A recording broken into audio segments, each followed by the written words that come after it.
Hello and welcome to the Empress Rejects, your podcast about all things 40k. I'm your host Kuyo with your co-host Foster, y'all. And it's that time. Ladies and gentlemen, we have FAQs. So put away your memes, boys and girls. It's finally here. Yeah, it's time to eBay some models and cry salty, salty tears. Yep, the ocean has been filled with our Eldar, our knights, and our Deathwatch companions. They are crying.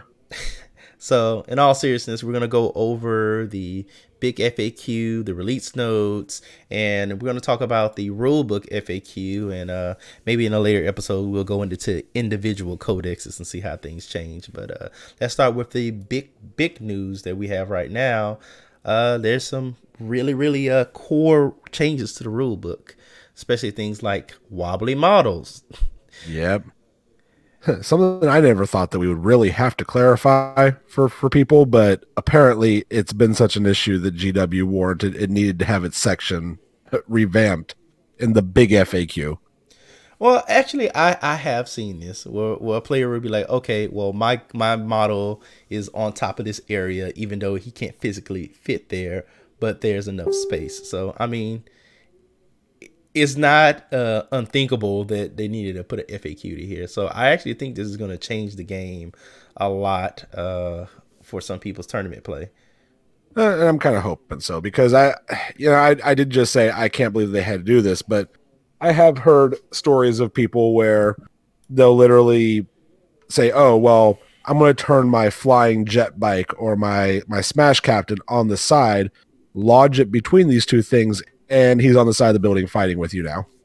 Yeah, there you go. Activate the grab boots, boys.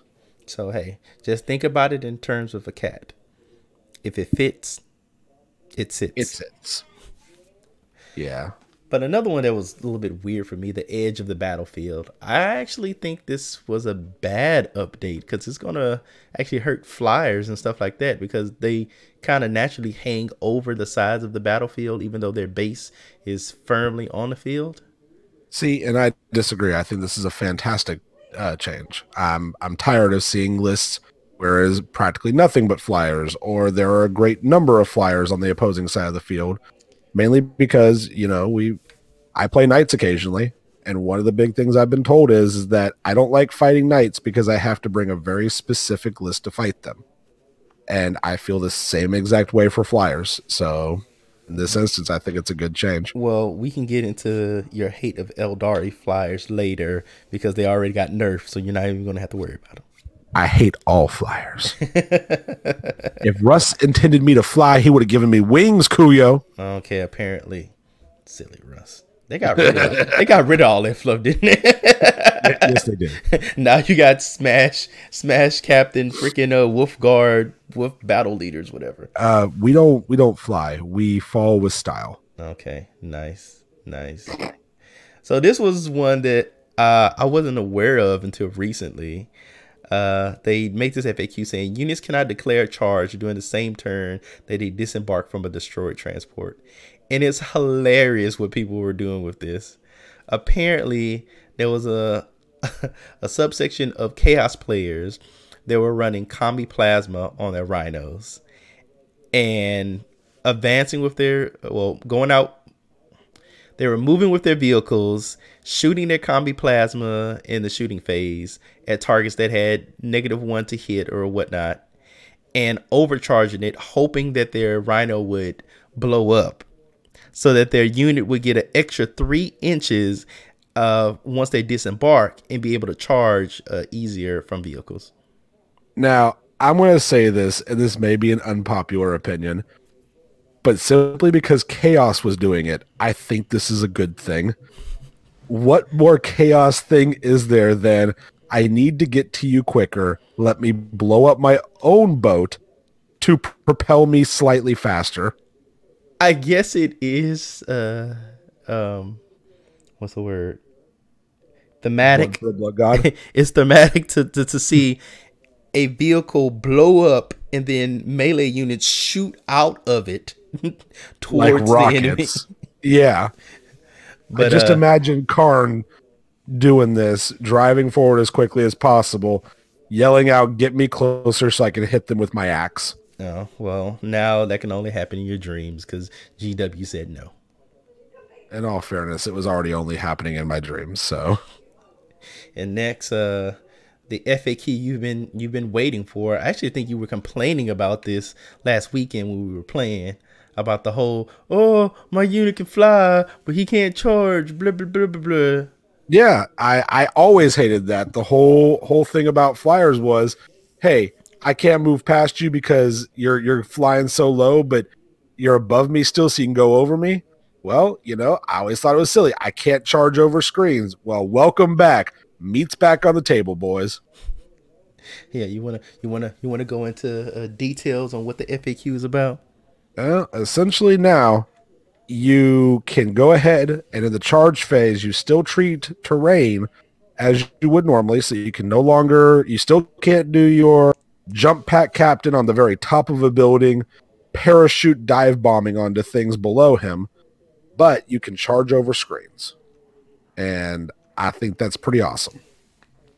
Okay, well, as someone who has no jump pack characters, this means nothing to me. This means less than nothing to me. Well, this actually has me so excited. I'm actually thinking about picking up more jet bikes, Virtus Praetors for my Custodes, because one of the big things that people were doing was they were screening out or sometimes double screening out the things that they didn't want to get killed or stabbed in the face. Well, now I can shoot your screen, kill the thing behind it, and then just charge over the one in front of you, and get to where I need to go. And I think this is going to shake up the meta quite a bit. I think you're going to see more Smash Captains. I think you're going to see more Virtus Praetors. I think you're going to see, you know what? I'm going to call it. I think that you might actually see Raptors. Raptors? I think that you might actually see Raptors.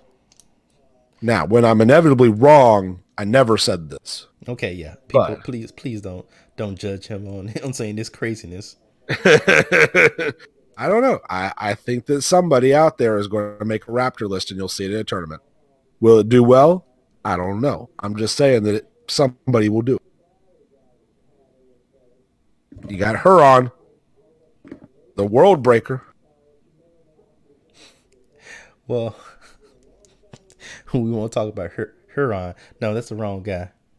Oh, yeah, that's Huron Blackheart. That shows you how much chaos I actually play. You're going to get lit in these comment sections. That's fine. We'll just call him Herpaderp the World Ender. Crap, now you made me forget his name. No, Harkon. Harkon, Harkon, Huron, same thing. It's just add a, it's fine. Gotcha. All right, so the next FAQ that we're going to talk about is something else that Foster was complaining about, aircraft. Yummy aircraft. Stupid aircraft. Get out of here with your flyings. Now a new battlefield role. You got aircraft. So basically it's any flyer that has a minimum distance characteristic. Yep. It's pretty nice because you can no longer block my avenues with your stupid flyer. Cannot tell you how frustrating that was. Knights, get out of here. No way you're getting around this stupid flyer. Custodes, my bases are also large. I can't get through these avenues because somebody decided to fly over me. How does that work? I have no idea. Welcome to the game. Yeah, so now you can no longer block lanes with flyers. Wah, wah, wah. Which is pretty good. Yeah. Which is pretty good. I mean, and actually, to be honest with you, I'm actually a little bit excited for this because I feel like this might diversify the rules just a little bit. Now that you have the keyword aircraft, it might actually give us things that specifically target aircraft and things that are a little bit more generalized for flyers themselves. So we'll see if that actually works out. Okay. All right. Another ability that is actually pretty rampant in higher and top tables is the resetting up of models, which you had to deal with this weekend when you were fighting orcs. Ugh. So they actually went into pretty detailed bullet points when it came to resetting up models. So there's a lot that they went into to try to fill any gaps when it came to this ability. It's because it's so strong. It is literally one of the strongest abilities in the game that only a few codexes have access to. And I think they needed to go ahead and do this. Like it completely changes the way you have to think about the game. Yeah. For some codexes.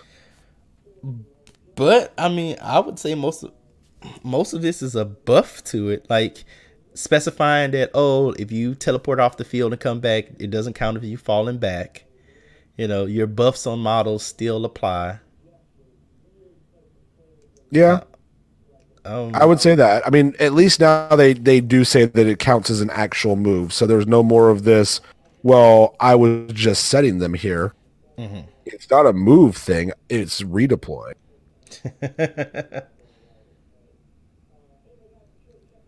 Now, yeah, I do agree. It is a little bit silly that you can Gate of Infinity your way out of combat and it doesn't count as falling back. I think that's silly.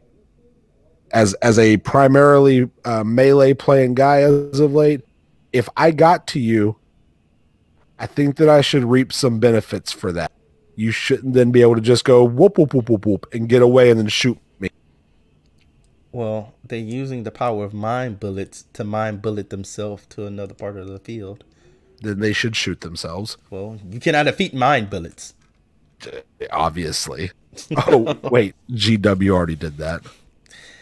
Poor Grey Knights.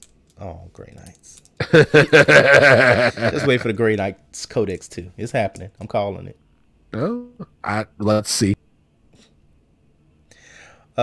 Okay, they've also did some clarification on multiple data sheets. You can no longer repeat data sheets, even though it was technically not repeating data sheets. So having 9 demon princes is gone. That whole idea is gone. That whole idea is in the trash now. I mean, you weren't really seeing it at high level play anyway, but I know I have seen my fair share of curb stomping on newer players with 9 demon princes. Yeah, so now you can only ever have 3 demon princes, even though they're demon princes from multiple codexes. You can only have 3.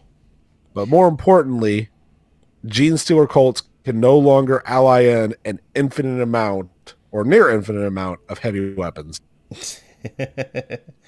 or cult lemon russes, apparently.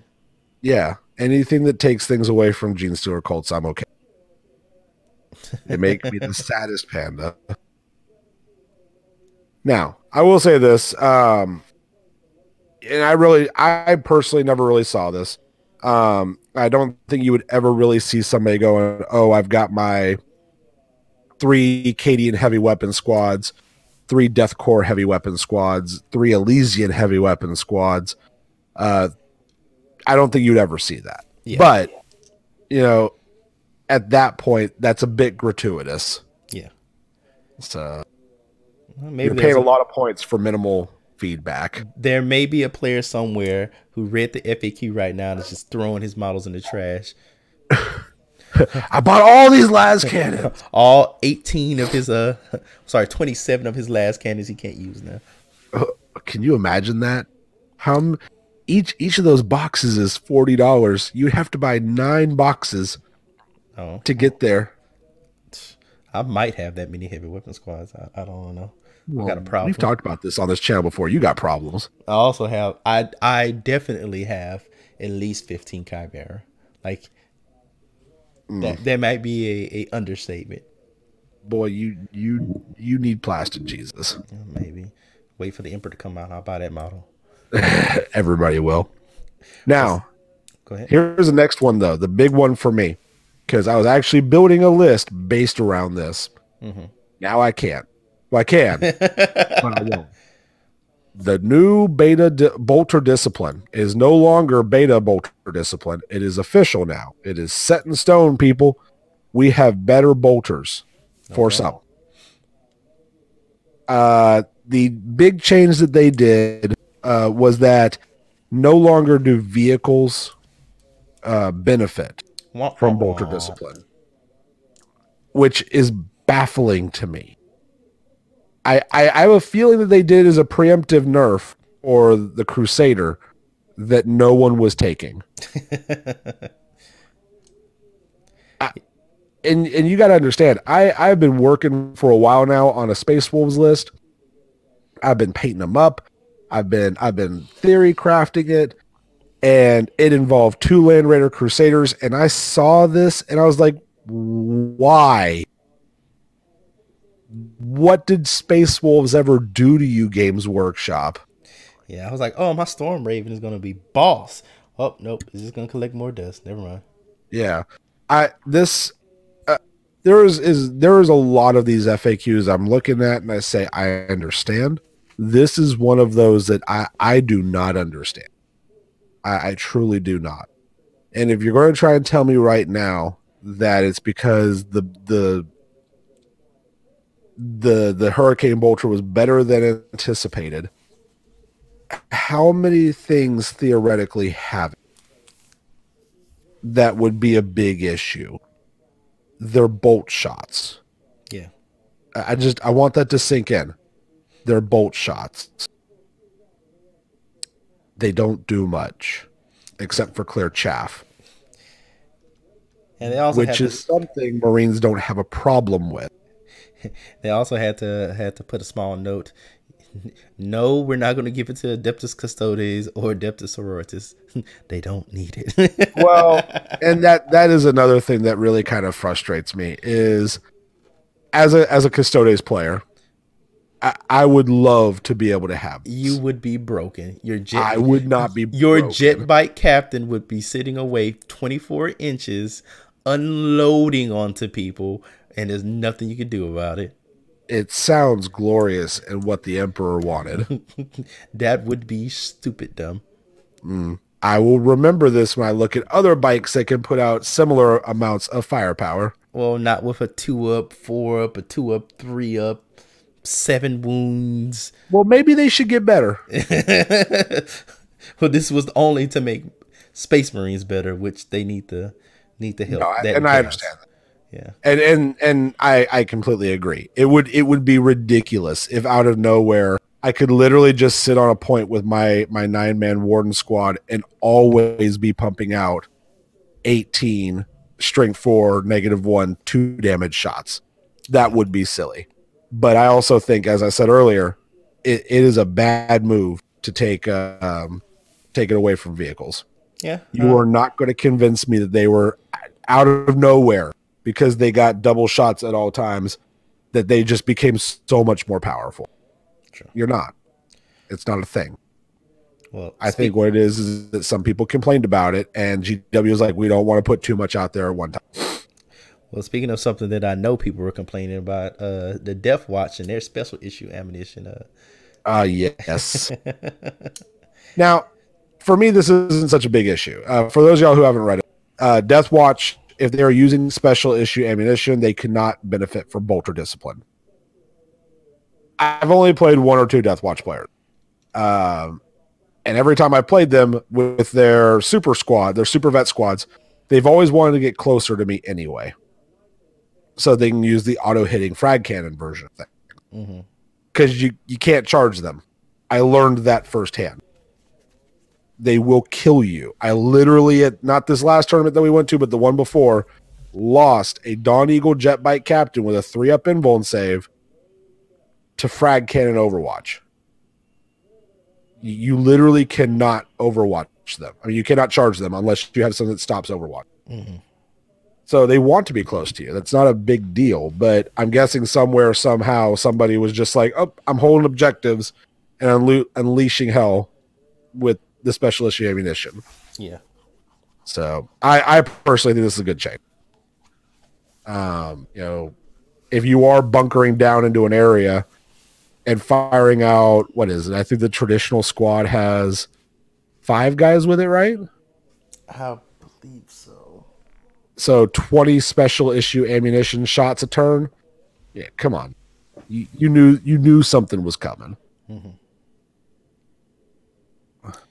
Well, the next one was a clarification. Well, sorry, an update to prepare positions. The whole stratagem now that you can pay 2 CPs and get a cover save on turn 1 if you didn't go first. They decided to exclude aircraft and fortifications now. Yeah.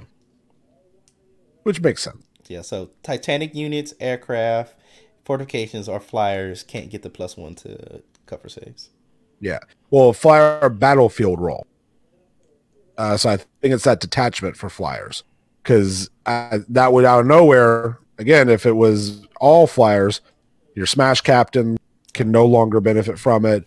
Eldar Skimmers can no longer benefit from it because they'll have fly. Yeah. So, tactical restraint. I like they actually went ahead and clarified that Moment Shackle and the sevenfold chant abilities are immune to this. Yeah. And you can no longer refund points before the game starts.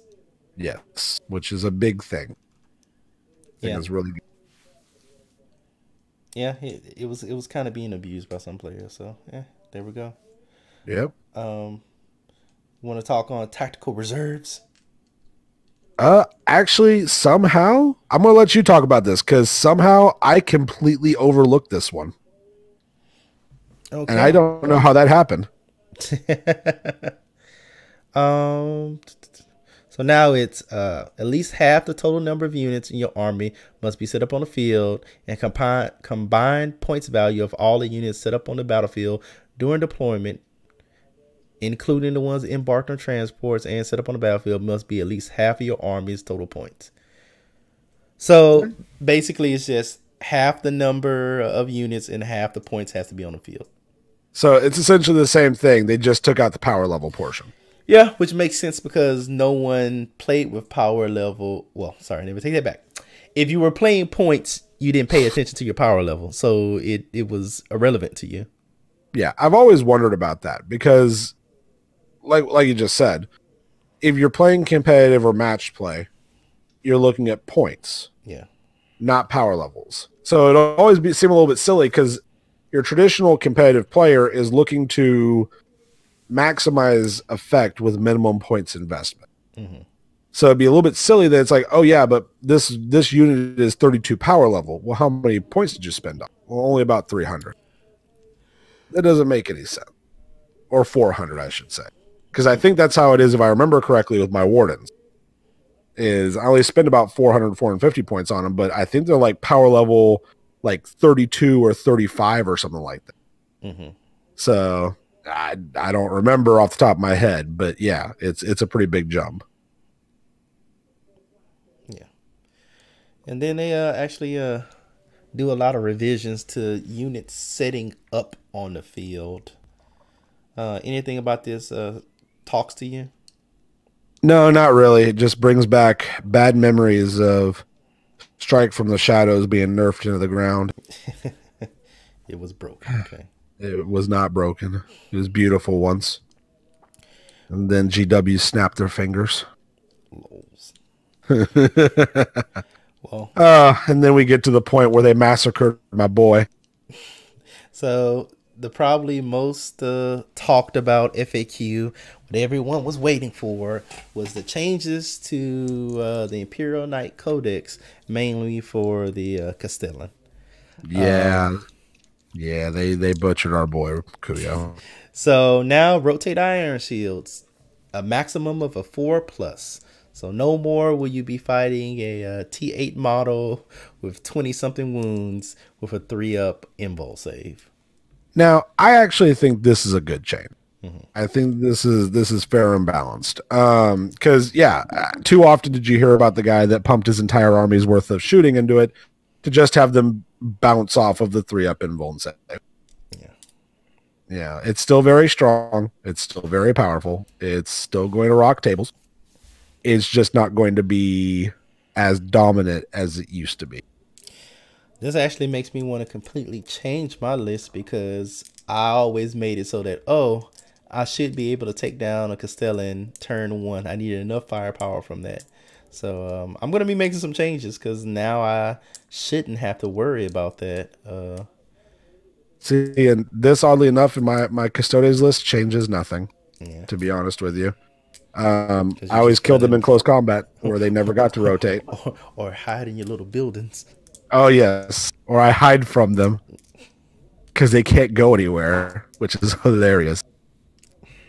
But, yeah, I mean, they kept rotate ions at a 1 CP, 3 CP. Yeah. oddly enough, they changed Death Grip, and I know why they did this. It's so that Genestealer cult players can't complain. Yeah, they didn't want them to be in a situation where it's like, oh, there's literally nothing you can do. Yeah. So they made it so with Death Grip, if you roll a 6 or you beat your opponent's score, equal to or beat your opponent's score, you get out of the Death Grip. Before it was like, oh, if I Death Grip something that is, strength 4, he'll never get out and I'll just crush him to death. Which, to be honest with you, I don't think that's such a big issue. And I know Knight players say it's not a big issue. Of course it isn't. But in this instance, you're having to spend CP. And if you are a mono Knight codex, that is a valuable resource. So you're not just going to be seeing somebody who's spending the CP all willy-nilly. You know what I mean? Well, I think the counterpoint to that is it seems like they don't want anything in the game where it's to the point where there's nothing you can do. Like, there's no dice roll that you can do that will help you, and you just feel powerless. So now, I get that. I mean, you're hoping on a 6, so you've got a 16% chance to escape. So it's not like, oh, Death Grip is useless now. It's just, oh, there's a chance. No, and I understand that. I don't think it is as powerful as its counterpart in the Genestealer Codex, which doesn't require CP, and you'll generally see this coming from a Gallant. And I only say that because you don't see Wardens, and you don't generally see Paladins or Errants anymore. The big 3 are, at the moment, of course, the Gallant, the Castellan, and the Crusader. Yeah. And only one of those can do this strategy. Yeah. And again, I mean, if you allowed the Gallant to get where it needed to go to hit the guy that it wanted to crush to death with its hands, at that point, I think he might deserve crushing you to death with his hands. But they did the same thing for Genestealer cults. Yeah, Mental Onslaught was ridiculous. I had it done on me, and I was like, wait, what? So there's no dice roll I can do, and you're just gonna kill my unit? Well, I've always loved the conversation that I've had with Genestealer cult players but there's so many things that go into it, and I have to do this perfectly. But why is it that if it's perfectly, we have to see it every game? Then wouldn't perfectly mean it doesn't happen all that often? Also, are you trying to tell me now that your 1 psychic power should be able to take down knights with there being nothing to be done about it? And that's why I said it's a little bit different. It's against the armies that it truly ruins. They have no defense against it. That's where you have to swoop in to stop it. Yeah. Oddly enough. So I think it's a good thing that you now at least have some way of stopping your opponent from just demolishing your now 704 point model, which we'll get to in a moment. Yeah. It's a little bit of foreshadowing. Dun, dun, dun. That literary foreshadowing. Right. Kuya looked at his monitor. Deep down inside, he saw the death of a knight. Oh, God. All right, next one. Imperial Assassins. They said, screw you, Imperial players. Stop using all these damn assassins. We're sick and tired of these assassins. So you can no longer bring one if you brought the other detachment that allowed you to bring many. Oh, wait. No, can you? Oh, yeah. Well, yeah. I was just talking about the big thing of, the CP strategy, the stratagem for the CP went up 1. Yep. So now how you see a assassin in every Imperium list, you might see it in every other Imperium list because it costs 1 more CP. Yep. Well, it was a very powerful ability. I still don't think that it's warranted to make them pay an additional CP on top of this. Mm-hmm. You're already paying 85 points for the operative. You're paying 1 command point, which I can't think of another army off the top of my head that requires you to pay command points to do what is essentially pregame summoning. So Now, this is kind of funny, and this is going to make some of our chaos fans not too happy, because there was one way originally that you could actually go ahead and include an a assassin into your chaos forces, and that was through the Fallen. Yeah. And GW said, keep on falling, because you aren't allowed to do that anymore. Yeah. You have to be actual Imperium now to include an assassin. Yeah. Maybe you should have stayed loyal. Saying. So a big one that I think this is a huge nerf. You can no longer mob up with anything but boys. Yep. Orcs. That is insane. That is good. I'm saying that from a fair and balanced standpoint. Like, boys already, when played correctly, are bonkers. Just to the walls bonkers. I can't think of many other units in the game that get rerolls to charges that can be strength 5 for 1 CP, that if you don't kill them all, they can then teleport across the field for a couple more CP at full strength and stay strength 5. And I'm only saying this because this all happened to me. Minus the mob up. So I can only imagine now mobbing them up. But people were only mobbing up Ludas. Yeah.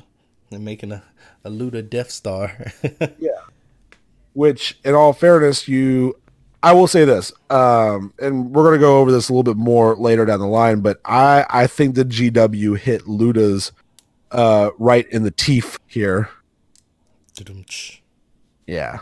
A little bit of orc humor there for you. But I really do think that. If you look at all the different things that they've done with Ludas and rerolls and shooting again and whatnot, along with mob up, I think that they are essentially telling orc players, stop taking Ludas. Just no more Ludas for you. Take Bustas, I guess. I don't know. But yeah, it's going to be tough. Especially for those orc players who bought 950 Ludas. It's still going to be good. They're still going to be good. They're just not going to be the auto take that they used to. Now the next one is this is meta changing. Like, yeah, you might want to hold on to your butts. So they've changed psychic powers for craft worlds, and Conceal, Reveal, Protect, Jinx, and Doom now only benefit Asariana units? Eldar. Basic Eldar units only benefit from it. So no longer can you Doom a unit and then have Dark Eldar a unit shoot at it and gain the bonus, or have what's the tree ones? The basic Eldar. No, the stupid ones. The Ynnari. Yeah. Ynnari. Yeah. No longer can you Doom it and then have a Ynnari unit shoot it and gain the benefits. Soul burst. Yeah.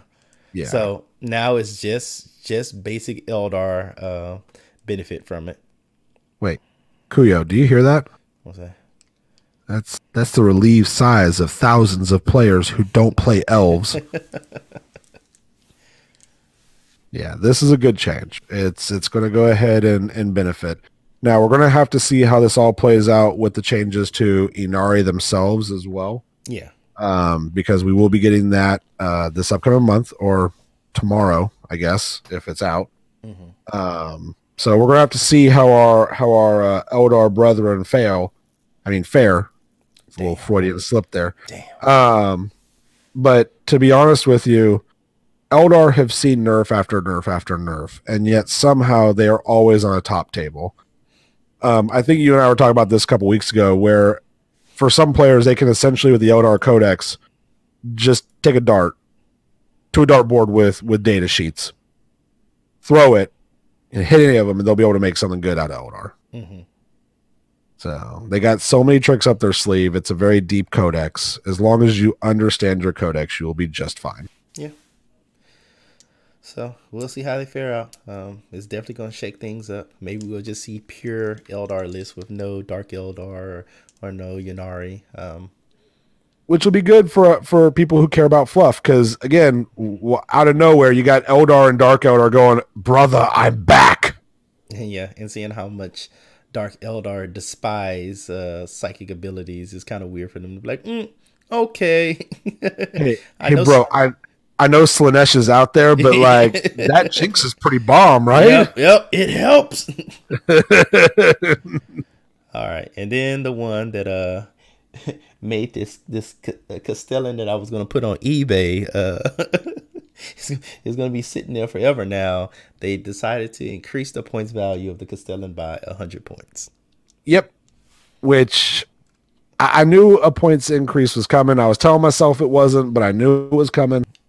I do not agree with this points increase, though. Please buy my Castellan from eBay. I personally think that 100 points is too much. 50, I think would have been a good point, but 100, come on now. It just looking at the past couple largest GTs, you're not seeing Castellans out there. True, you weren't seeing Castellans in top 8. I think the highest one I had saw recently was like 11th place or something like that. Yeah. I do know that I think it was Dallas where 5th place had a Castellan. Okay. Yeah, you're right. Sorry. Arguably, it wasn't the Castellan pulling a lot of the weight because he also had 2 Crusaders in the list. So I'm just saying I don't think that this is going to have the effect that they want it to have. Mm-hmm. Suit players are still going to take Castellans. They are. They'll just find a way for the hyper cheap Imperial Guard and Rusty 17 detachments to find space in the detachment to make them work. I think what this is going to do is it's going to punish knight players who wanted to be bringing a couple knights with a little bit of guard, and now they've got to find ways to make things work now. Mm-hmm. I think is ultimately what's going to happen here. But ultimately, we'll see. This FAQ has been out for 2 days. Not even 2 days. Been out for 1 day. Yeah. I think we'll have to wait and see how everything shakes out before we can start crying a sea of tears. Oh, I'm already crying. Really, about this Castellan. Oh, your Castellan's going to sell. Don't worry. Otherwise, it's just going to be I'll still bring them out. I might make a whole night list just for fun. Here's the thing that I've learned about knights. Since I started playing them, what was it, during 6th edition when they first came out? No, they 7th, right? Yeah, I think 6th edition. Yeah, towards the end. Yeah. It doesn't matter how bad they are. People will play them. Yeah. There is something about a giant stompy robot that just feels good. Yeah, sure. Yeah. Especially if you read some of the books, the way that they describe them is amazing. Mm-hmm. I'm reading Master of Mankind right now, and I'm not going to spoil anything, but the way that they describe knight movement and knight culture and how knights get around, I'm like, man, I need to get back to playing knights. Gotcha. All right, guys. We have been on here for about 40 minutes or so. I think we're going to wrap it up for now and come back to you with the rest of the FAQs and give us time to debate and think and harvest the tears that is going to happen from the other players out there. Yeah, I'm actually going through competitive forums and whatnot, kind of seeing what people are saying. And I mean, to be fair, the initial stuff is all about what we just talked about here. Yeah, it's about Castellan increases. It's about Eldar nerfs. Oddly enough, I've actually seen some people complaining about the heavy weapons team, which I never thought I'd see. But we will get back to y'all as soon as we can. Just give us a little bit of time. All right. As always, we're the Emperor's Rejects, and the Emperor protects.